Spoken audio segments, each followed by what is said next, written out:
Hi friends, வணக்கம் and welcome to Kovai உணவுகள். இன்றைக்கி நம்ம கிச்சனில் கடையில் வாங்குகிற பர்ஃபெக்டான டேஸ்ட்டில் வீட்லேயே சீட்டோஸ் எப்படி ஈஸியாக பண்ணுறதுன்னு பார்க்கலாம். வாங்க கிச்சனுக்கு. தேவையான பொருட்கள்: அரிசி மாவு, கடலை மாவு, பட்டர், மஞ்சள் தூள், உப்பு, black salt, chaat masala, oil. இதை எப்படி செய்யறதுன்னு பார்க்கலாம். ஃபஸ்ட்டு ஒரு கடாய் எடுத்துக்கோங்க. இதில்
பட்டருக்கு பதிலாக ஆயில் கூட ஆட் பண்ணிக்கலாம்.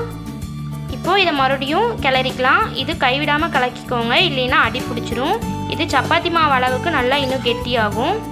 இப்போது இந்த பதம் வந்ததும் நம்ம அடுப்பை ஸ்லோ ஃப்ளேமில் வச்சு இதை மூடி வச்சிடலாம். இது ஒரு 2 நிமிஷம் இப்படியே இருக்கட்டும். இது 2 நிமிஷம் ஆயிடுச்சு. இப்போ இதை எடுத்துடலாம். இப்போது இதை ஒரு டைம் கிளறி விட்டுட்டு அடுப்பு ஆஃப் பண்ணிடுங்க. இப்போ இதை ஒரு பிளேட்டுக்கு மாற்றினதுக்கப்புறம் இது கொஞ்சம் நல்லா ஆற விட்டுருங்க.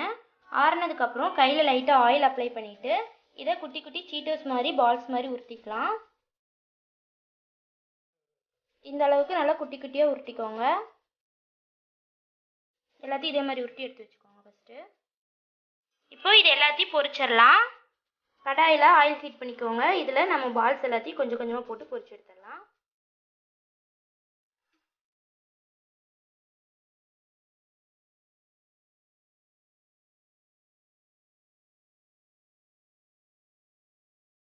நம்ம பால்ஸ் எல்லாம் நல்லா வெந்து பொன்னிறம் ஆயிடுச்சு. இந்த டைமில் நம்ம எடுத்துடலாம். இதே மாதிரி எல்லாத்தையும் போட்டு எடுத்துக்கோங்க. இப்போ இதில் ஒரு டேபிள் ஸ்பூன் சாட் மசாலா போட்டுக்கலாம். நீங்கள் சாட் மசாலாவுக்கு பதிலாக மிளகாத்தூள் போட்டுக்கலாம், இல்லை கரம் மசாலா தூள் போட்டுக்கலாம். அடுத்தது பிளாக் சால்ட் போட்டுக்கலாம். இதுக்கு பதிலாக நீங்கள் நார்மல் சால்ட்டும் போட்டுக்கலாம். இப்போ இது எல்லாத்தையும் நல்லா குலுக்கி விட்டுக்கோங்க.